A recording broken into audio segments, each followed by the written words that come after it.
오늘 성도님들하고 교제할 말씀은 시편 16편 8절입니다.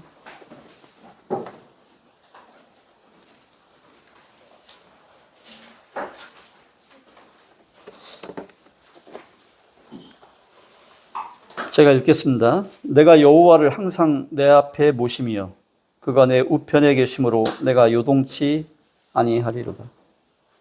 이렇게 한 절 말씀을 오늘 함께 이렇게 살펴보고자 합니다.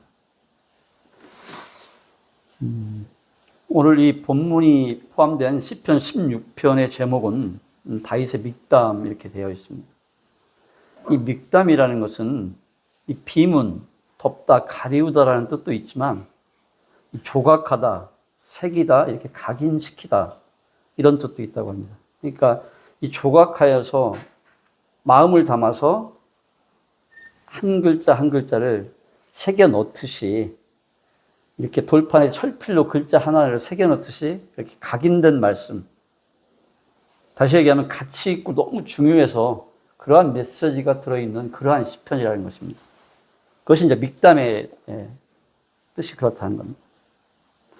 이 믹담이라는 제목을 가진 다윗의 믹담으로 된 시편은 시편 150편 중에 6편이 있습니다. 오늘 본문 포함된 시편 16편과 시편 56편에서 60편까지 5편이 있어서 총 6편의 다윗의 시편이고 믹담 시편인 것입니다.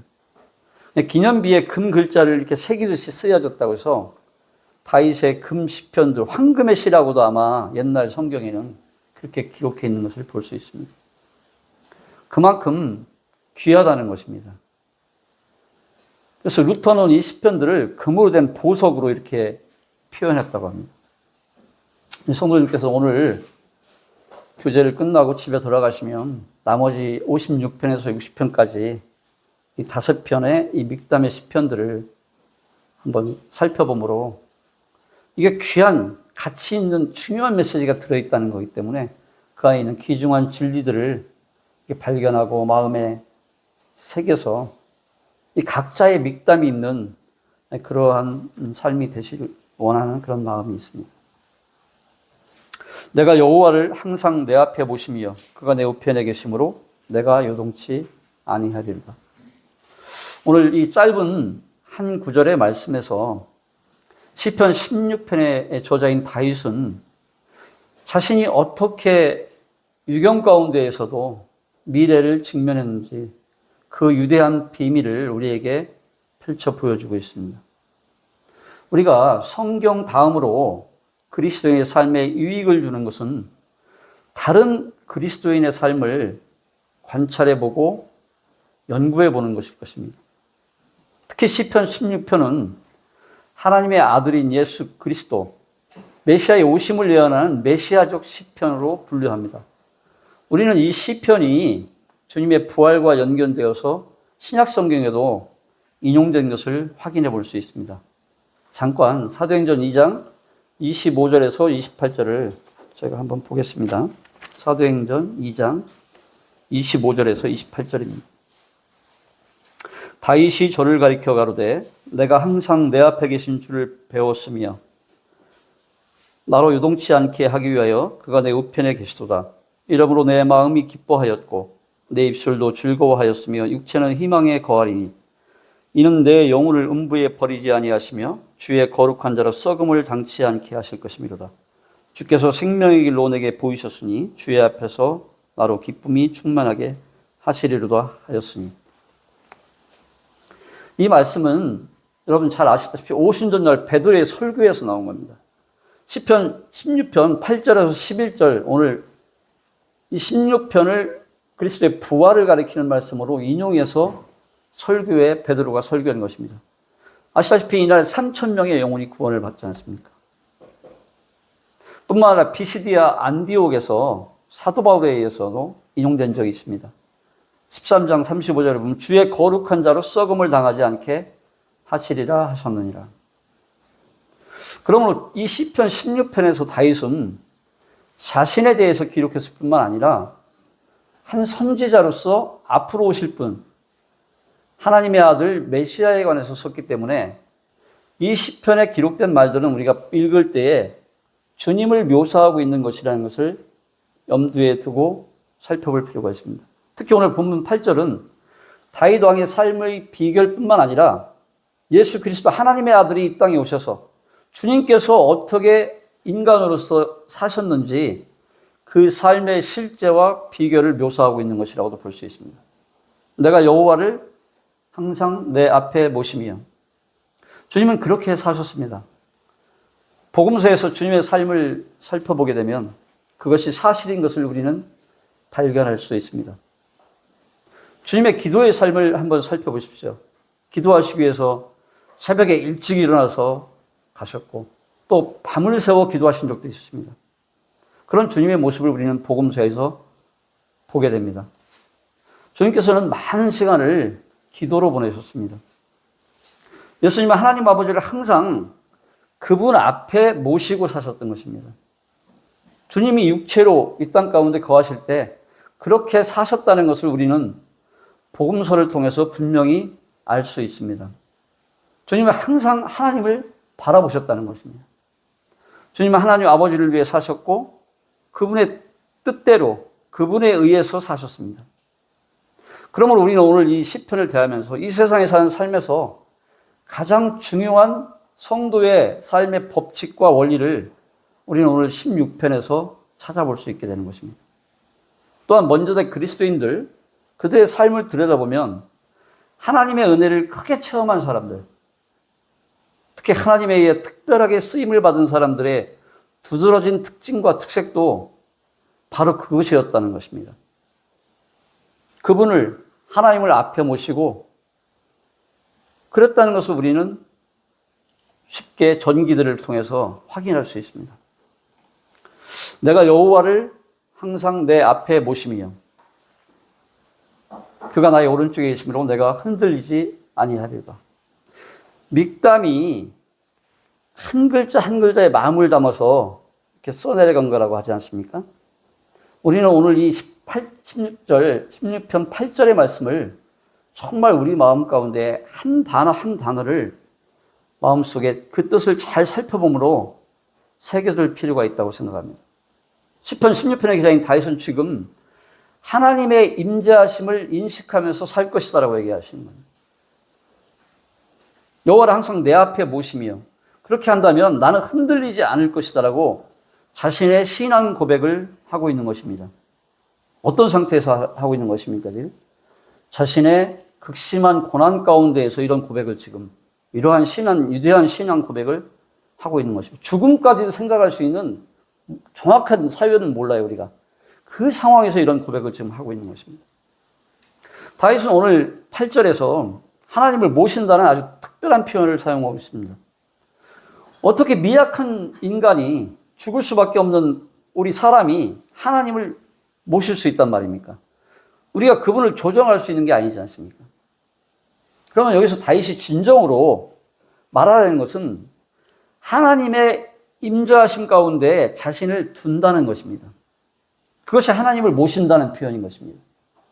그 위치에 자신을 서게 하겠다는 것입니다.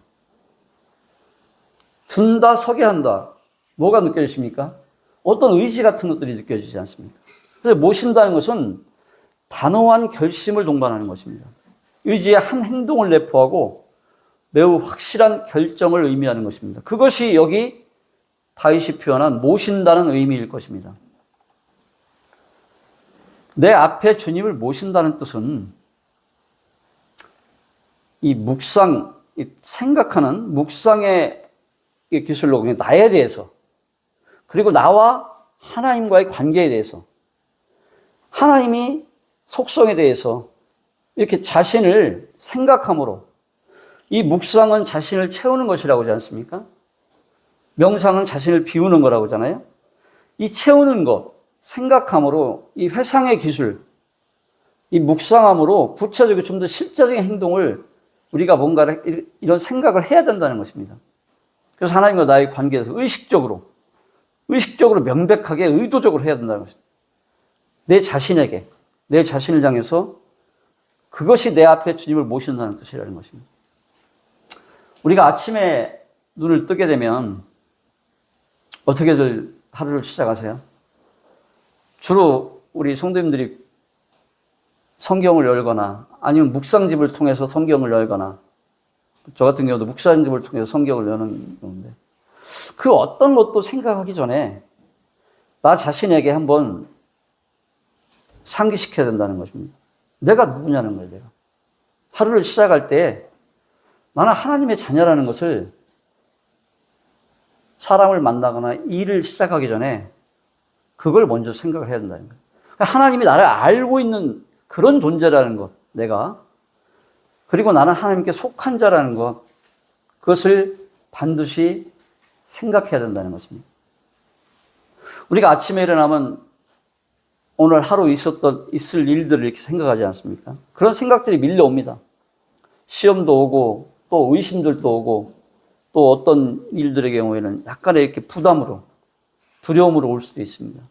근데 이런 것들이 떠오를 때에 이것을 일단 우리 의지적으로 떨쳐버리고 의도적으로 우리는 하나님을 생각해야 된다는 거죠.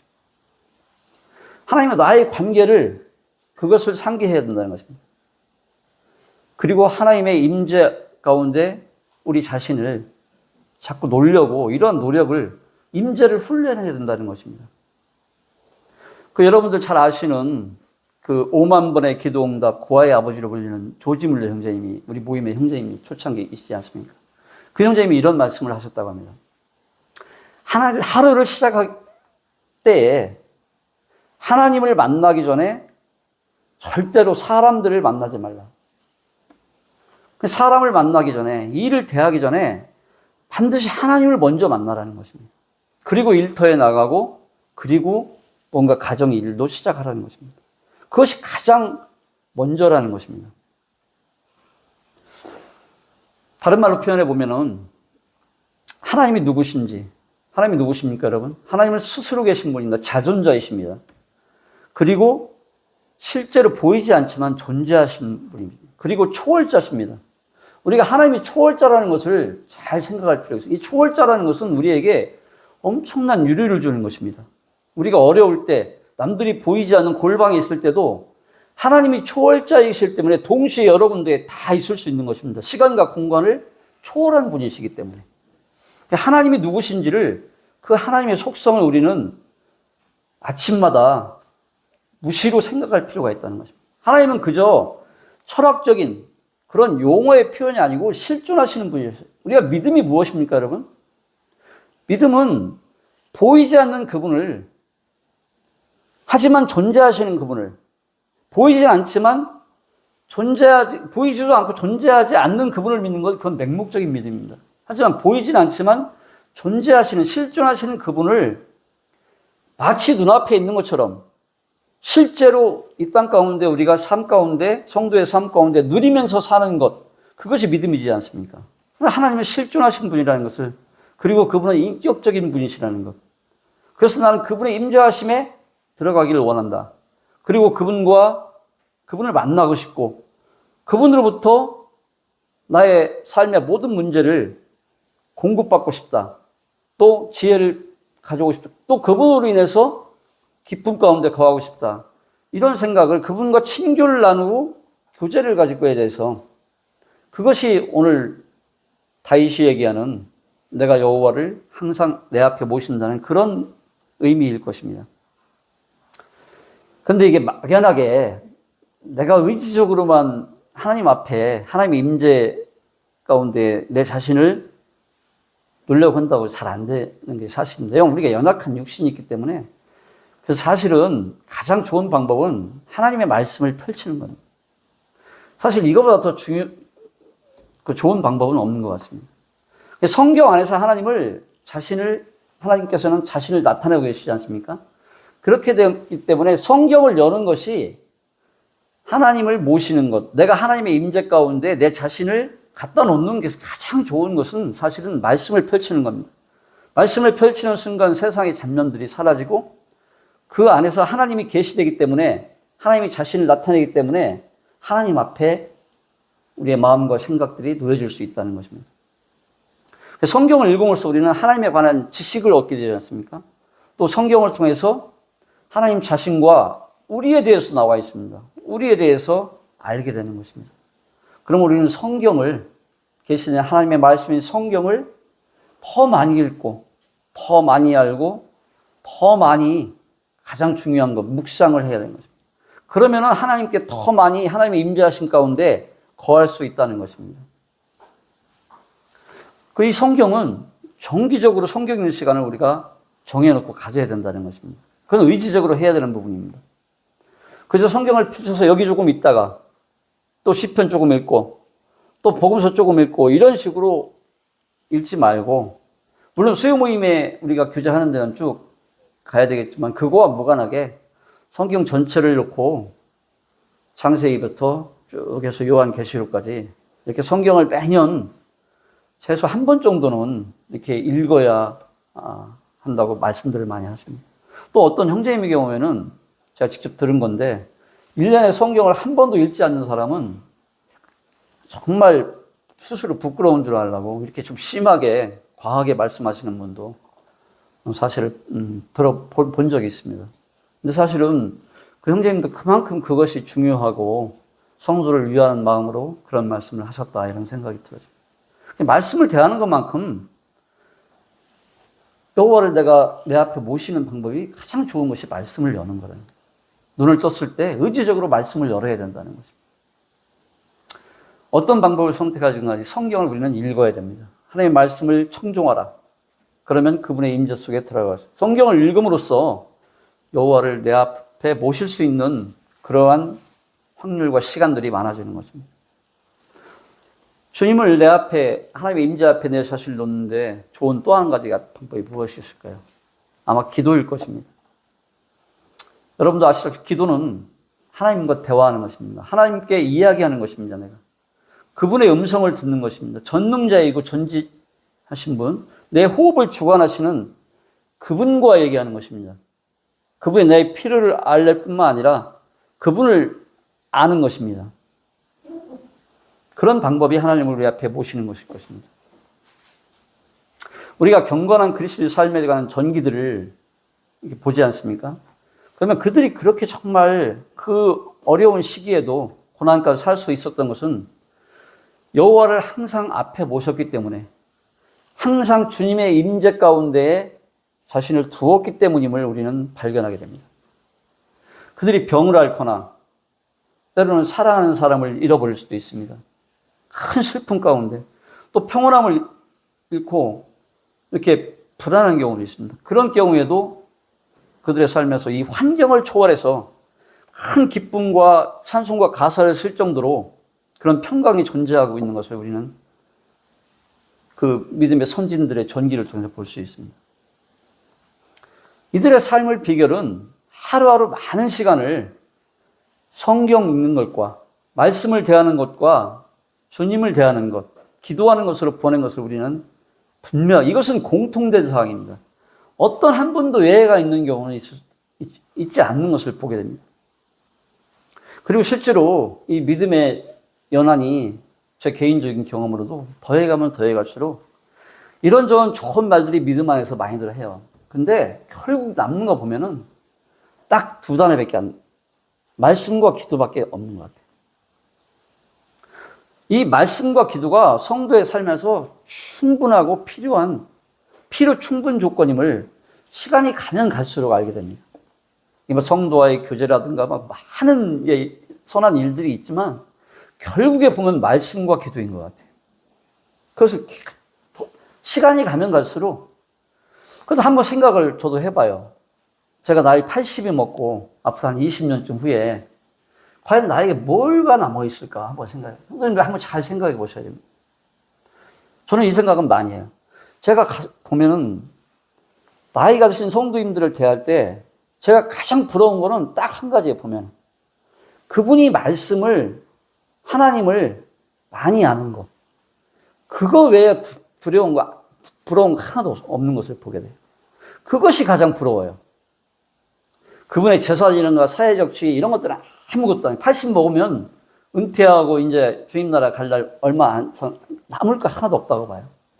근데 하나님을 아는 것, 말씀을 많이, 말씀에 통달해서 하나님을 많이 아는 것, 또 삶 가운데 하나님을 많이 경험한 것, 이거 가지셔야 됩니다. 이거 없으면 주님 뵈러 가기 전에 정말 허전하고 허망하고 부끄러울 거라 저는 그런 생각이 들어져요. 저는 사실 이 부분에 모든 성도님들이 열심을 내야 된다고, 헌신을 해야 된다고 생각합니다. 내가 여호와를 항상 내 앞에 모시며, 다윗은 그렇게 하고 싶을 때뿐 아니라 그렇게 하고 싶지 않을 때, 너무 힘들어서 그렇게 하기도 버거울 때, 그때까지도 내 앞에 모셔야 된다는 것입니다. 여호와를. 그래서 항상이란 표현을 지금 쓰고 있습니다.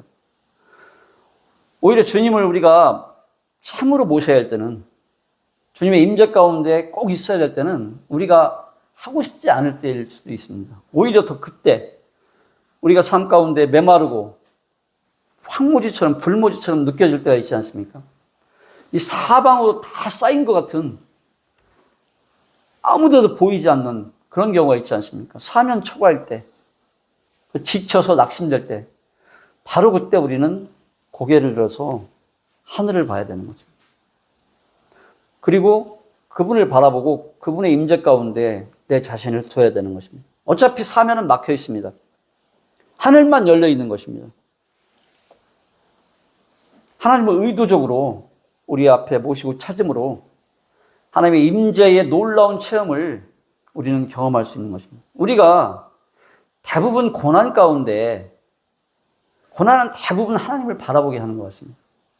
우리가 축복이라든가 좋은 일들은 믿음이 강건하신 분들도 얼른 바로 하나님을 바라보게 하지 않는 것 같습니다. 지나보면 그래요.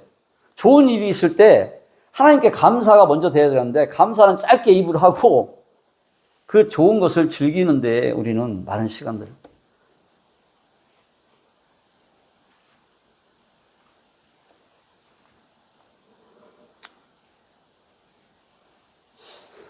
그렇게만 한다면, 우리가 고개를 하나님을 쳐다보기만 한다면 안 될 것 같은 상황도 바뀐다는 것입니다. 갑자기 구름이 사라지고 다시 햇빛이 드는 것처럼 그러한 서광이 비치기 시작한다는 것입니다. 이것이 제가 말씀드리는 하나님의 임재 가운데 성도의 삶이 놓여질 때, 내 마음과 생각이 놓여질 때 우리가 경험하게 되는 것들입니다.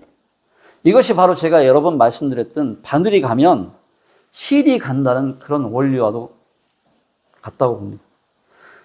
주변에 보이지 않습니다. 실제로 그 일도 벌어지지 않았습니다.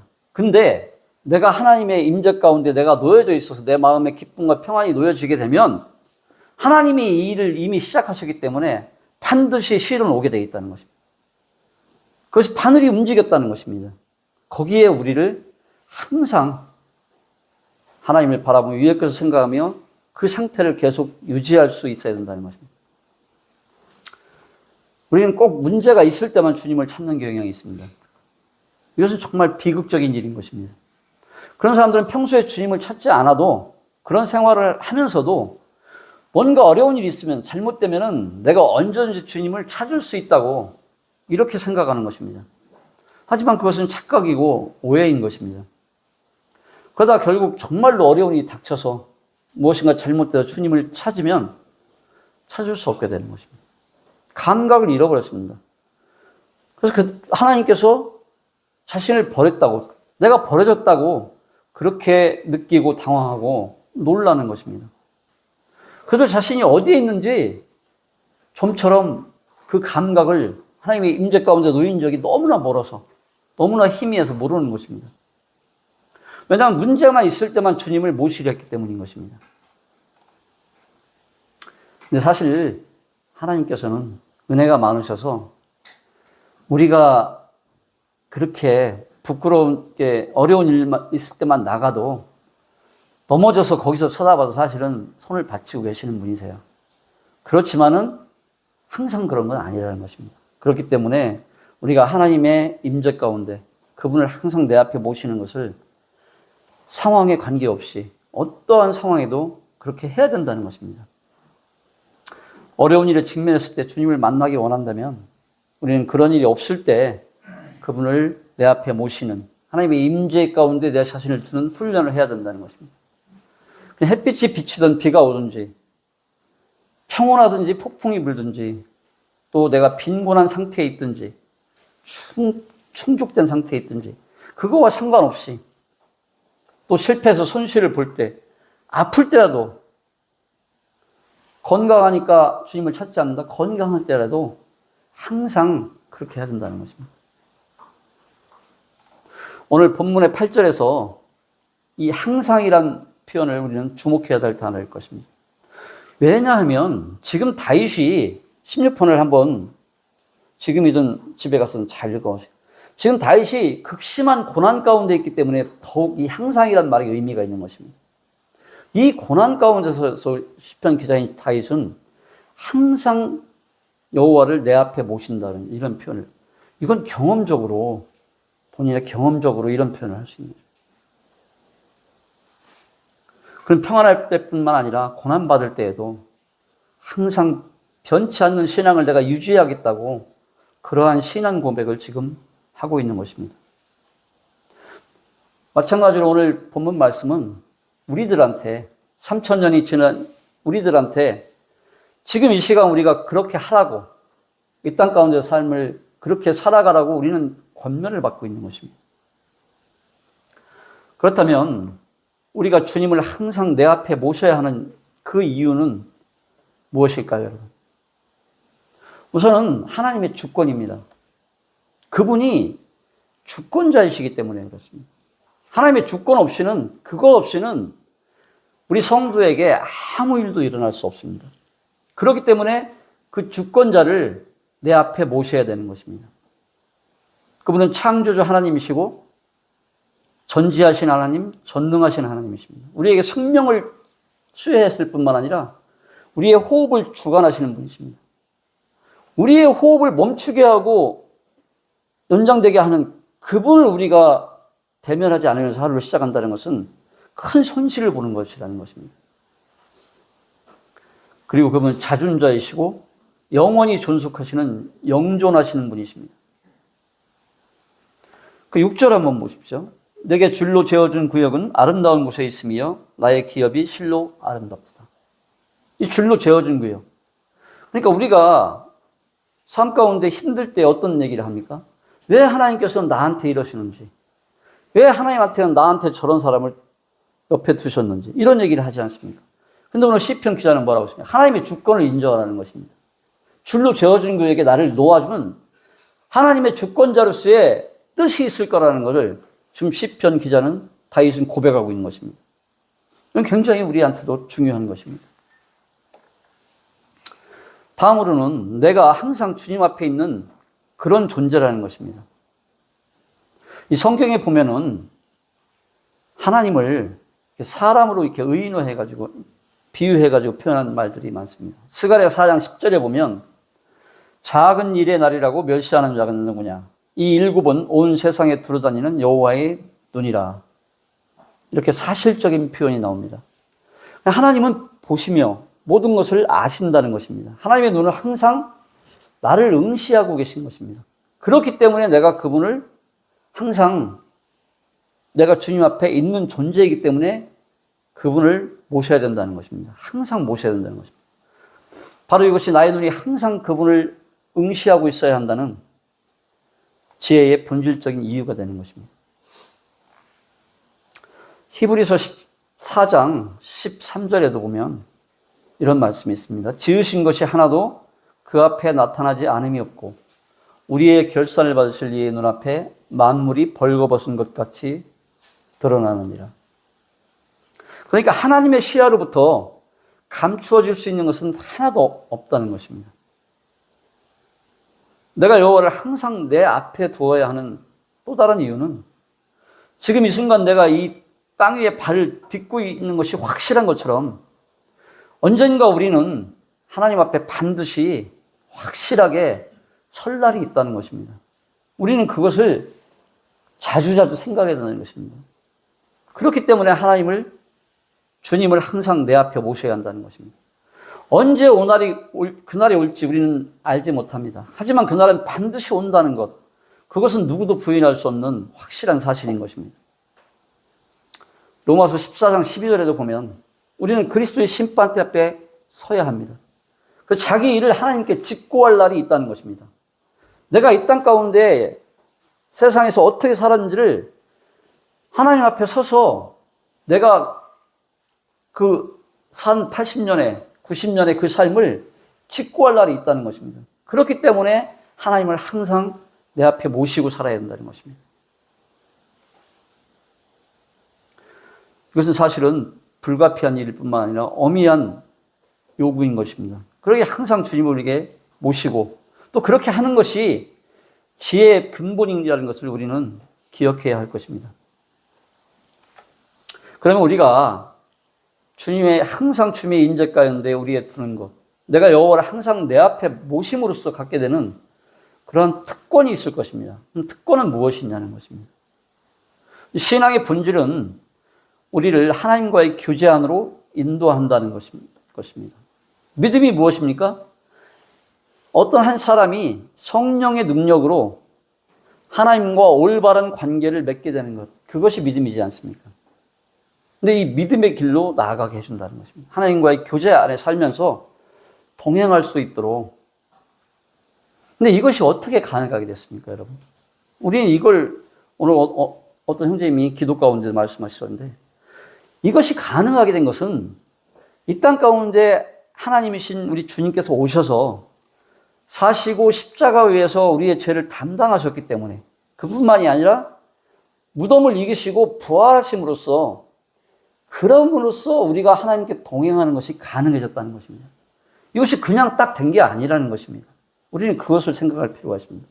그럼으로써 주님께서 하나님 우편에 그 존귀하신 자리에 앉으셔서 성령을 보내주심으로, 우리 안에 성령이 계심으로 이 모든 것이 가능하게 됐다는 것을 우리는 알 필요가 있습니다. 우리가 하나님과 동행할 수 있는 이 생명을 통해서 하나님의 성령의 인도하심대로 주님과 동행할 수 있는 이 이유가 우리한테 성령을 보내주시고, 이 성령의 능력으로 하는 것입니다. 하나님께서는 우리가 구원받는 순간에 하나님께서 이 땅에 사셨던 그 속성, 그 생명, 부활하신 그 영화로운 몸, 그 속성을 우리한테 고스란히 다 넣어줬다는 거예요. 그렇기 때문에 우리가 하나님과 동행할 수 있는 존재가 되었다는 것입니다. 그래서 우리는 자주 세상에 생각을 해봐야 된다는 것입니다. 우리가 성경을 읽으면서 생각을 해야 된다는 것입니다. 에녹은 하나님과 동행했지 않습니까? 노아 역시 하나님과 동행했다고 되어 있습니다. 아브라함은 친구로서 동행했다고 성경에 기록되어 있습니다. 우리 역시 하나님과 동행할 수 있는 이러한 신분이 되어 있다는 것. 우리가 육신적으로 연약해서 항상 주님과 동행하지 못합니다. 성령의 인도하심에 항상 따르지 못합니다. 하지만 이 신분은 변하지 않는, 상태는 그렇지만은 우리의 신분은 항상 동행할 수 있는 그러한 신분에 우리가 모여져 있다는 것. 그렇게 되어 있다는 것. 이게 성령의 내주하심이라는 것입니다. 이것이 얼마나 큰 특권이라는 것입니다. 이 특권을 우리는 지속적으로 생각해보고, 물론 이것을 생각한다는 자체가 사실은 부끄럽고 비극적인 일이에요. 하지만 그래도 우리는 그렇게 해야 된다는 것입니다. 항상 주님을 모셔야 된다는 것입니다. 아침에 일어나면서 그 하나님과 동행하는 하루의 삶을 우리는 그려보고 또 그렇게 하루를 시작해야 된다는 것입니다. 일터에 나가서 어려운 일이 겹치고 지치고 낙심할 때도 있습니다. 그런 문제와 생각들이 막 우리를 짓누를 때가 있습니다. 하지만 우리가 어떤 존재인지, 우리 안에 성령이 계신 것을, 그 특권들을 생각하면서 상기함으로 그것을 극복할 수 있다는 것입니다. 나는 하나님의 자녀다. 오늘은 하나님의 날이다. 나는 오늘 하나님과 동행할 것이고 그분의 인도하심에 온전히 순종해서 내 의지를 드릴 것이다. 그러면 그분이 일할 것이다. 그렇게 고백할 수 있는 것이 그리스도인의 삶이라는 것입니다. 마지막으로 주님을 항상 우리 앞에 모시는 이 삶에, 그 삶은 평안하다는 것입니다. 그렇게 사는 것은 평안하고 그뿐만 아니라 아주 견고하다는 것입니다. 그것은 마치 우리가 살아있다는 그 사실만큼이나 확실하다는 것입니다. 우리는 매일매일 이 연약한 육신과 눈이 있기 때문에 시험을 직면합니다. 베드로전서 5장 8절에 보면 대적 마귀가 우는 사자같이 두루 다니며 삼킬 자를 찾는다고 하셨습니다. 우리를 대적하는 이 사단 마귀, 이 대적. 그러나 능력에 있어서는 하나님보다는 못한 이 적은 모든 힘을 다해서 우리를 공격하려고 합니다. 그런 영적 전쟁에서 평안함을 가질 수 있는 유일한 오직 한 길은 우리가 다음과 같이 고백하는 신앙을 가지는 것일 것입니다. 나는 주님을 매 순간 필요로 한다. 나는 항상 그분을 내 앞에 모시고 내 곁에 머물러 주시기를 구할 것이다. 왜 그렇다는 것입니까? 주님이 나와 함께 계실 때 시험은, 사단은 그 능력을 잃어버리기 때문입니다. 제가 아까 사단이 능력이 사람보다는 훨씬 뛰어나지만 능력이 있어서는 하나님보다는 못하다고 하지 않습니까? 주님이 나와 함께 계실 때, 내가 주님을 앞에 모실 때 사단은, 이런 시험들은 그 능력을 잃어버린다는 것입니다. 언제? 내가 항상 주의 임재 가운데 놓여져 있을 때. 그때에는 사단이 아무런 역할을 하지 못한다는 것입니다. 그렇기 때문에 우리가 주님을 모셔야 된다는 것입니다. 시험이 올 때도 그렇습니다. 우리가 혼자 그것을 겪으려고 하면 얼마나 우리 시험 감당 못합니다, 여러분. 조그마한 시험도 혼자서 감당 못합니다. 특히 성도는 더 그렇습니다. 생명이 있기 때문에. 주님이 우리 앞에 계시고 함께 하신다는 것을 우리가 확신할 때 우리는 큰 힘을 얻게 되는 것입니다. 그렇다면 그 모든 사실을 인식하지 못하고 주님을 앞에 모시지 못하고 하루를 시작한다면 그 사람은 얼마나 어리석은 자인 것입니까? 그 사람은 마귀에게 어린아이 놀잇감밖에는 되지 않는 것입니다. 그렇기 때문에 우리는 주님을 확실하게 내 앞에 모셨는지를 계속적으로, 지속적으로 점검해 봐야 된다는 것입니다. 어려움도 마찬가지입니다. 시련도 여러 가지 모양으로 우리한테 오지 않습니까? 연세가 되시면 쇠약함이나 병으로, 또 이렇게 사랑하는 사람의 죽음이나 슬픔, 또 요즘 같으면 이런 세상의 가치라든가 문화들이 붕괴되고 있지 않습니까? 이런 시련들이 우리한테 옵니다. 우리가 알 수 없는 다양한 모습으로 시련은 찾아오게 되는 것입니다. 어떤 방법으로든 시련은 믿는 사람이든 안 믿는 사람이든 항상 언젠가는 찾아오게 되어 있습니다. 그런데 오직 한 가지 이때 중요한 것은 우리가 혼자 있지 않다는 것입니다. 하나님이 우리와 함께 계신다는 그 사실 때문에 우리는 그 시련을 넉넉히 이겨나갈 수가 있는 것입니다. 주님께서는 요한복음 16장에서 이런 말씀을 하셨습니다. 보라, 너희가 다 각각 제 곳으로 흩어지고 나를 혼자 둘 때가 오나니 벌써 왔도다. 그러나 내가 혼자 있는 것이 아니라 아버지께서 나와 함께 계시느니라. 주님이 십자가의 죽음을 앞에 두었을 때 그 주님의 3년간의 이 표적들을 직접 먹고 자고 하면서 했던 제자들마저 다 도망갔었습니다. 그때 하나님 아버지는 예수님과 우리 주님과 함께 계셨습니다. 그렇기 때문에 예수님은 하나님과 함께 계셨기 때문에 십자가의 그 길을 계속해서 걸어갈 수 있었던 것입니다. 마찬가지로 우리가 시련에서, 시험에서 승리할 수 있는 것도 오직 그것뿐이라는 것입니다. 찬송가 가사 중에 이런 가사가 있습니다. 세상에 믿던 모든 것 끊어질 그날 되어도 구주의 언약 믿사와 내 소망 더욱 크리라. 주 나의 반석이시니 그 위에 내가 서리라. 그 위에 내가 서리라. 에드워드 모트의 이 찬송가 가사처럼 이 죽음 그 자체가 찾아올지라도 상관없다는 것입니다. 오늘 시편 16편 사도 바울 다윗은 죽음 그것이 온다 하더라도 나는 상관하지 않는다는 것입니다. 하나님이 우리와 함께 것이기 때문에 우리를 떠나지 않으시고 나를 버리지 않을 것이라는 것. 그것을 내가 확신하기 때문에. 이것은 그리스도께서 아까 말씀드렸지만 죽음과 무덤을 정복하셨고 그 모든 것을 이루셨기 때문에 우리와 함께 계실 수 있는 것입니다. 그렇기 때문에 가능한 일들인 것입니다. 히브리서 13장에도 이런 말씀이 있습니다. 돈을 사랑치 말고 있는 바를 족한 줄로 알라. 그가 친히 말씀하시기를 내가 과연 너희를 버리지 아니하고 과연 너희를 떠나지 아니하리라 하셨느니라.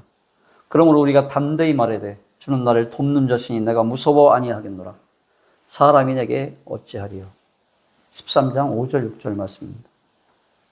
저는 사실 사업에 실패하고 어려움 가운데 있을 때 이 말씀을 꽤 오랫동안 빌립보서 4장 6절 7절 말씀보다도 훨씬 더 오랫동안 이 말씀만을 붙들고 그 대면하는 사람인가 그 환경을 이렇게 걸어간 적이 있습니다.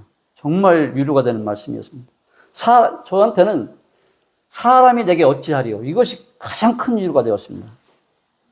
그때 어떤 세상적으로 강력한 사람이 저에 대해서 문제를 제기했기 때문에 사람을 의지했다면 제가 아마 하나님께서 저한테 징계를 내셨.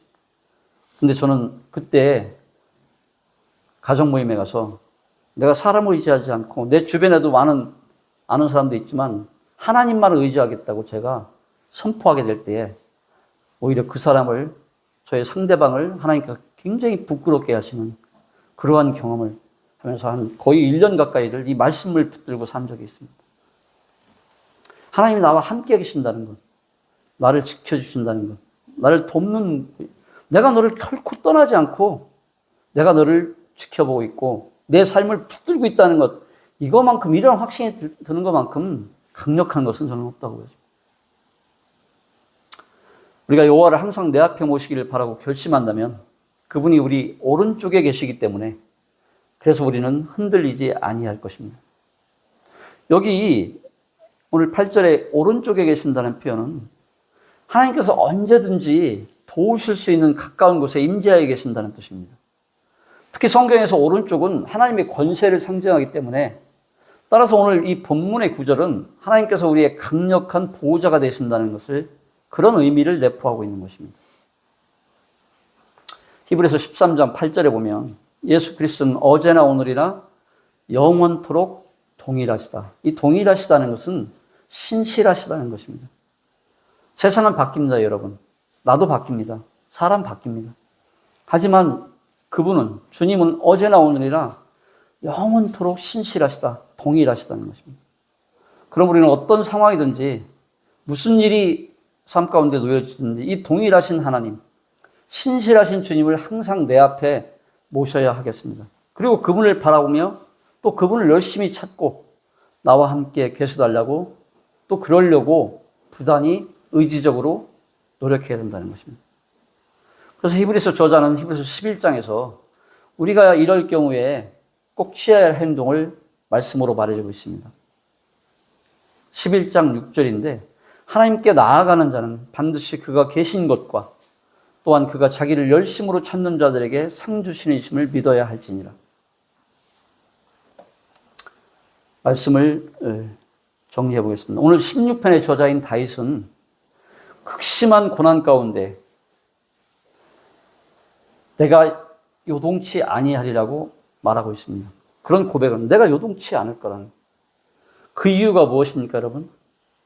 그것은 다윗이 지금 요동치 아니할 곳에 자신을 두었기 때문입니다. 요동치 아니할 곳이 어디입니까? 하나님 앞에, 그분의 임재 앞에 자신을 두었기 때문에 내가 요동치 아니하리라고 확신 가운데 얘기할 수 있는 것입니다. 우리 역시 내 자신을 요동치 않는 동일하신 신실하신 하나님, 전지하시고 전능하신 자존자이시고 초월자이신 그분의 내 자신을 그분 앞에 둬야 된다는 것입니다. 요동치 않을 곳에 내 자신을 두었는데 내가 요동할 리가 없는 것입니다. 더군다나 우리는 성령이 계시기 때문에 우리가 거기 상태에만 놓여진다면, 주님의 임재에 놓여진다면 하나님이 우리를 붙잡고 계시기 때문에 우리는 흔들릴 수가 없는 것입니다. 우리가 그런 존재라는 것을 우리는 알아야 됩니다. 우리의 모든 문제를 해결해 주시는 분은 하나님 한 분이십니다. 옆에 있는 내 배우자나 우리 부모, 형제가 또 성도가 아니라는 것입니다. 하나님이 일어나시면, 하나님이 내 문제를 화답하시면, 영 안에서 접점이 하나님과 연결이 되면 그러면 끝나는 거죠. 그러면 문제는 해결되는 것입니다, 여러분. 그 순간에 바늘이 움직이는 거예요. 나머지는 그때부터 이미 우리는 이미 다 이루어진 것처럼 평안과 충만한 기쁨이 성도한테는 있게 되는 것입니다. 그런 건 여러분들 많이 경험합니다. 이미 문제 해결 안 됐는데 해결된 것 이상으로 마음이 충만한 기쁨 가운데 그때가 이미 하나님께서는 이미 연락하신 겁니다. 그럼 나머지는 그냥 바늘이 갔는데 실은 안 갈 수가 없습니다. 항상 주님의 임재하신 가운데 우리 자신을 두고 주님이 일할 수 있도록 주님이 하시려면 어떻게 됩니까, 여러분? 우리의 의지가 드려져야 되는 것입니다. 순종과 믿음의 자리에 우리가 의지적으로 있어야 되는 것입니다. 우리가 의지가 살아있어서는 주님께서 전처럼 일을 하실 수가 없는 것입니다. 믿음이 무엇입니까? 나의 믿음으로 하나님께서 하나님이 일하실 수 있도록 하나님을 일을 시키는 것이 그것이 믿음이 좋은 사람인 것입니다. 하나님이 일하시면은 완전하고 완벽하기 때문에 모든 것이 해결되기 때문에 그분이 일하시도록 하는 것이 그게 믿음의 삶인 것입니다. 그때 비로소 오늘 11절에서 다시 고백한 것처럼 환경을 초월한 충만한 기쁨과 몸의 안전과 영원한 즐거움에 거할 수 있게 되는 것입니다. 이것이 바로 오늘 다윗의 삶의 실제와 비결이 오늘 본문 말씀의 의미인 것입니다. 감사합니다. 기도하시겠습니다. 아버지 하나님, 오늘 시편 말씀을 통해서 성도의 삶 가운데 항상 주님의 임재 가운데 우리가 놓여져 있는 것이 얼마나 안전하고 또 얼마나 충만한 기쁨 가운데 즐거움 가운데 이 땅 가운데 삶을 살아가는 것인지 말씀을 통해서 보게 됩니다. 전지하시고 전능하신 또 신실하신 그 하나님께 하루의 눈을 뜨며 그 하나님을 대면하고 또 잠자리에 들으며 주님과 하루의 일을 구할 수 있는 놀라운 성도의 삶을 저희가 일상처럼 누릴 수 있게 되기를 지금 간절히 간구를 드립니다. 귀적해 주시며 감사드리고 우리 주 예수 그리스도의 이름으로 감사하며 기도드립니다. 아멘. 감사합니다.